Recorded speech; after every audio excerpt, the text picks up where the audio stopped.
processos, também um pedido de vista. Vão ser julgados os dois ao mesmo tempo, dois agravos regimentais no ARESP 2.519.852 de Santa Catarina. O relator é Sua Excelência o ministro Ribeiro Dantas e pediu vista Sua Excelência o ministro Joel, que está com a palavra. Obrigado, senhora presidente, senhores ministros, senhor procurador, senhores advogados, estudantes, servidoras, servidoras. Então, são dois agravos regimentais, presidente, como a excelência falou, um deles do Ministério Público do Estado de Santa Catarina e outro de Francine Liberato Campos Lucianetti, assistente de acusação. Eu disponibilizei o voto aqui, eu farei uma rápida leitura.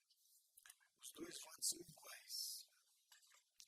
Agravo regimental interposto pelo Ministério Público. Ministro Joel, só um esclarecimento.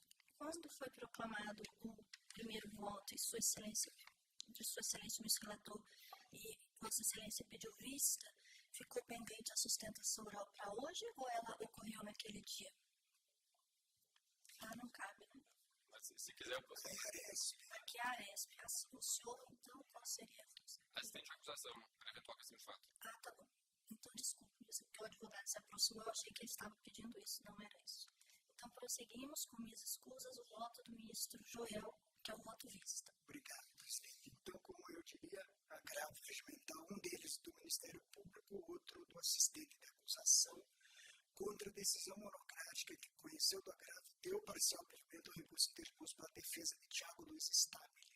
O réu foi condenado pelo Tribunal do Júri pela prática do homicídio doloso, dolo eventual, resultante de uma colisão automobilística ocorrida enquanto conduzia o veículo sob efeito de álcool. Na decisão monocrática, o eminente relator ministro Ribeiro Dantas cassou o veredito condenatório, entendendo que este era manifestamente contrário às provas dos autos, determinou a realização de novo júri, conforme disposto no artigo 593, inciso 3, a linha D e parágrafo 3º do Código de Processo Penal, assim como afastou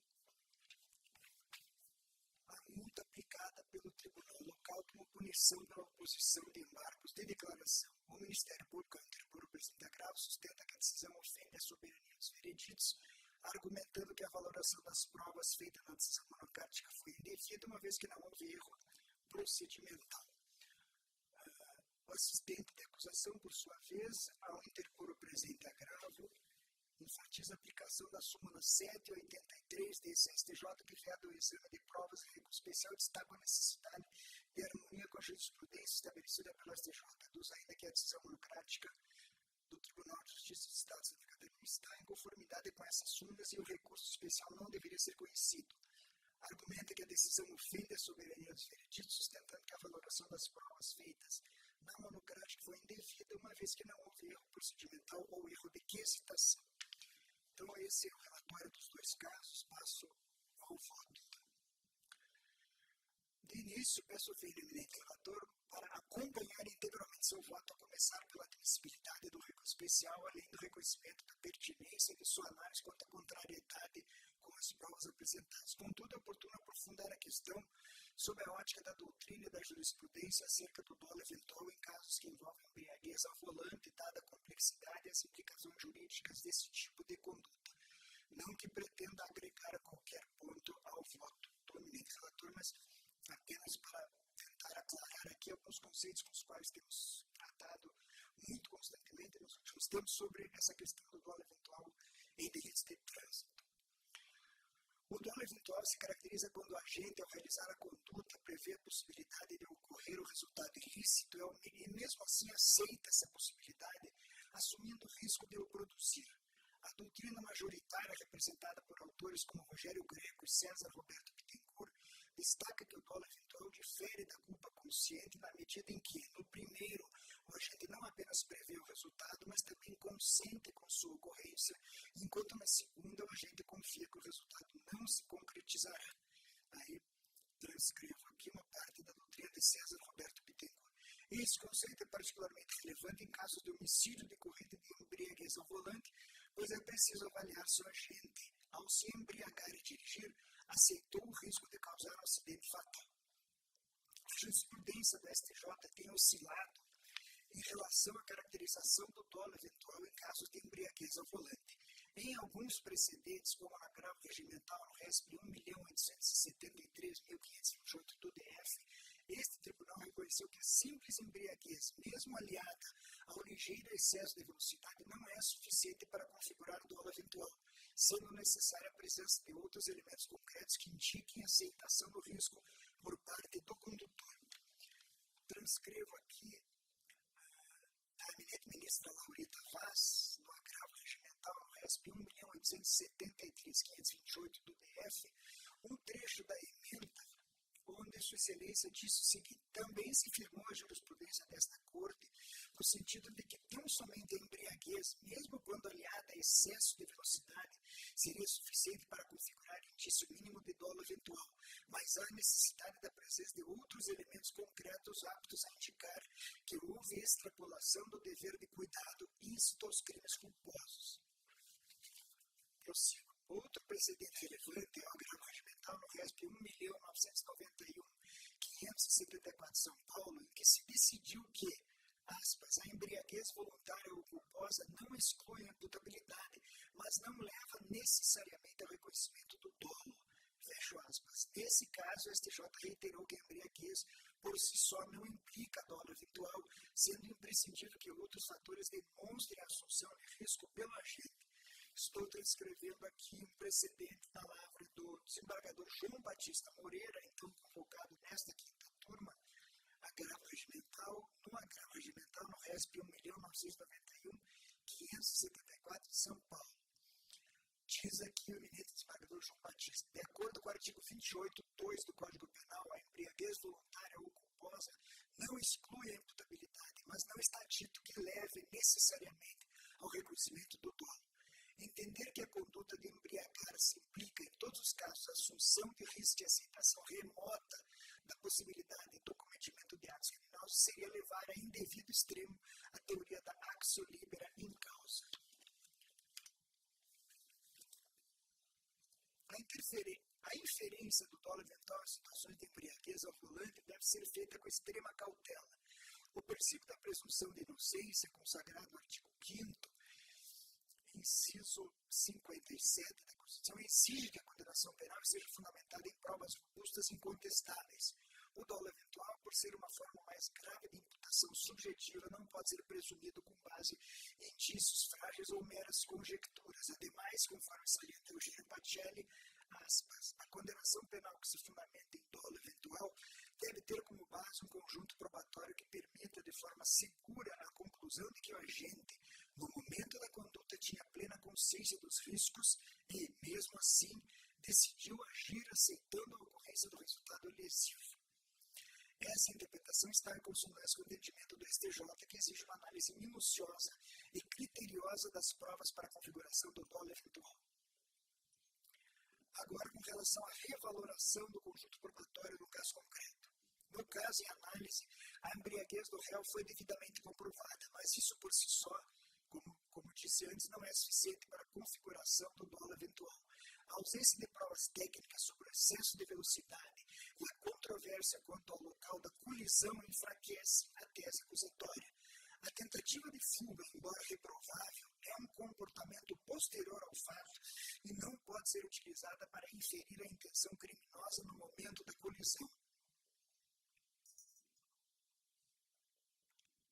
O laudo pericial, que contradiz a versão apresentada pela acusação, deve prevalecer conforme estabelece o artigo 158 do Código de Processo Penal, que impõe a necessidade de provas técnicas para a comprovação da materialidade do delito.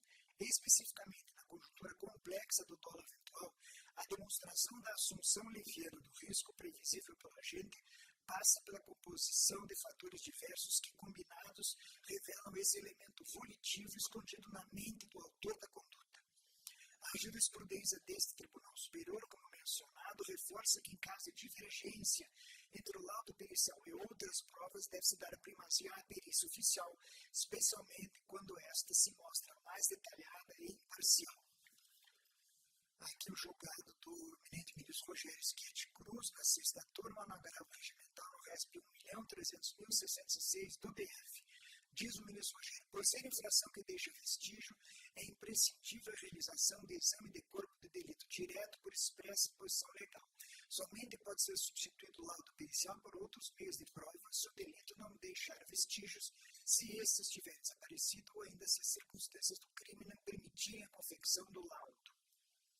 Agora, em conclusão, diante desse cenário processual, anuindo a compreensão do eminente relator em relação à cognoscibilidade da contrariedade da decisão do Conselho de Sentença com a prova dos autos, nessa instância superior, concluo que não há provas para sustentar a condenação do réu por dolo eventual.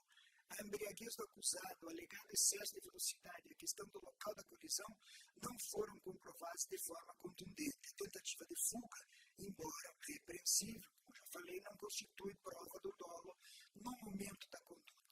O parquê, ao interpor o regimental, não confronta diretamente a ausência de provas quanto a excesso de velocidade, nem questiona a contradição existente entre a perícia técnica e o depoimento da vítima. Tampouco discorda da conclusão de que a embriaguez do réu e sua tentativa de fuga após o acidente são insuficientes para demonstrar a presença do dolo eventual. A linha de argumentação desenvolvida pelo Ministério Público de Santa Catarina se restringe à alegação de que a decisão monocrática ultrapassou a competência dos jurados ao adentrar na análise das provas em vez de se ater a possíveis erros procedimentais ou de requisitação. Contudo, cumpre esclarecer que o controle recursal dos vereditos do júri não se limita apenas a falhas procedimentais ou de requisitação conforme sustentado pelo parquê. O artigo 593, inciso 3º do Código de Processo Penal, em sua linha D, prevê expressamente a possibilidade de revisão das decisões do júri sob o prisma da adequação probatória.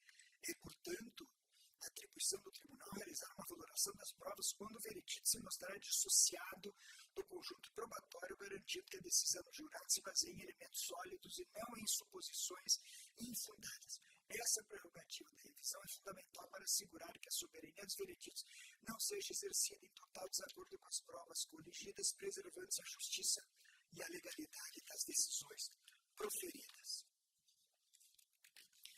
Aqui, com relação ao assistente de acusação, eu digo, o assistente, ao interpor o regimental, não confronta diretamente a ausência de provas quanto ao excesso de velocidade, nem tampouco questiona a contradição entre a existência da perícia técnica e o depoimento da vítima. Tampouco discorda da conclusão de que a embriaguez do réu e sua tentativa de fuga após o acidente são insuficientes para demonstrar a presença do dolo eventual. A linha de argumentação desenvolvida é a de que a decisão monocrática ultrapassou a competência dos jurados ao adentrar na análise das provas. Aí a conclusão para os dois casos, senhora presidente. Assim, acompanho o voto do eminente relator para negar provimento ao agravo regimental, mantendo a decisão de cassar o veredito condenatório, determinando a realização de um novo júri, conforme previsto no artigo 593, inciso 3, a linha D, e parágrafo 1º do Código de Processo Penal. É o voto. Muito obrigada, ministro Joel. Como vota Sua Excelência o ministro Bessódio de Azulay Neto?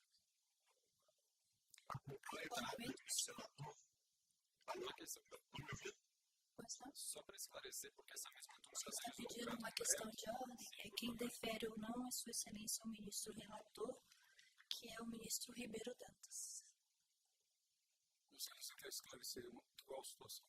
Essa mesma turma já analisou o caso concreto num recurso especial anterior, só para evitar a decisão conflitante. Este mesmo caso concreto? Mesmo caso concreto. Provavelmente a argumentação foi diferente. Muito rapidamente, 30 segundos. No recurso especial 14.18.866 de 2018, essa turma analisou a decisão de pronúncia, onde a discussão foi exatamente a mesma, se haveriam elementos suficientes para o dolo eventual ou não.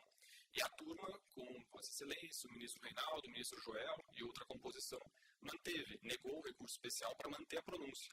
As provas eram as mesmas. E, portanto, essa discussão já foi feita anteriormente lá em 2018, só para evitar a decisão esclarecida. Obrigado. Como vota Sua Excelência o ministro Bessódio de Azulay Neto? Senhora presidente, eu acompanho o voto do eminente relator, os acréscimos feitos pelo ministro Joel, o brilhante voto, aliás, os dois brilhantes votos apresentados tanto pelo relator quanto pelo ministro Joel Passuar. Muito obrigada, ministro Bessódio. A próxima a votar sou eu. O meu voto está disponível a Vossas Excelências. É um voto longo de 25 páginas. pedindo venha a maioria que já se formou. Eu divirjo do relator. Vou ler só a parte final, porque temos hoje um dia já de votação muito extensa e eu já estou vencida. Então, na parte final, eu conheço do agravo para não conhecer do recurso especial e fico vencida. De toda forma, pergunto como vota Sua Excelência o ministro Reinaldo Soares da Fonseca. Senhora Presidente, esse é um tema realmente muito instigante, extremamente importante, porque diz respeito à zona limítrofe entre a culpa e o dolo eventual e, evidentemente, vieram essas considerações por parte do professor Vinícius, que é um professor da Universidade de São Paulo, né, a quem cumprimento uma vez mais, que traz sua argumentação formal, inclusive no que tange ao aspecto da decisão relacionada à sentença de pronúncia. Me parece que aqui é em relação já a um júri realizado, e esse júri realizado, o ministro Ribeiro Dantas faz uma análise em relação à sentença que determinou a condenação do paciente, do agravante, do agravado, né? Porque ele era recorrente e com a decisão do ministro Ribeiro Dantas se transformou em agravado. E diante dessas considerações, no que tange ao aspecto formal, portanto, me parece que não é um impedimento, porque as provas examinadas até a sentença de pronúncia são as provas até aquele momento. Da sentença de pronúncia até a sentença condenatória, temos uma outra revisitação, um outro olhar a respeito desse tema.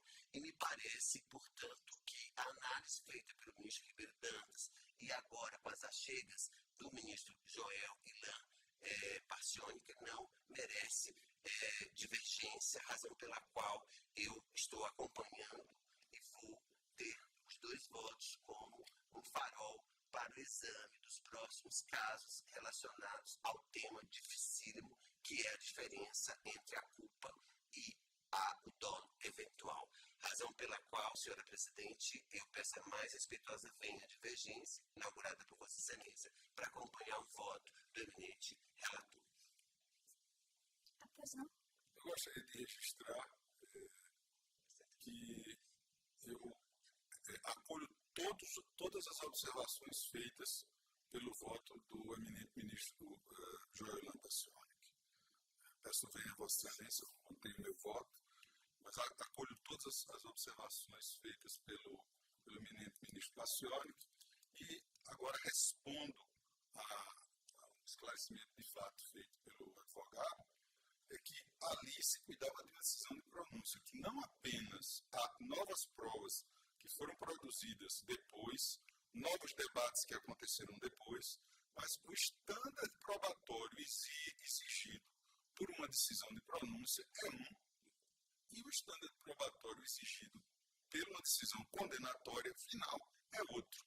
Nós entendemos que, para fins de pronúncia, estava ok.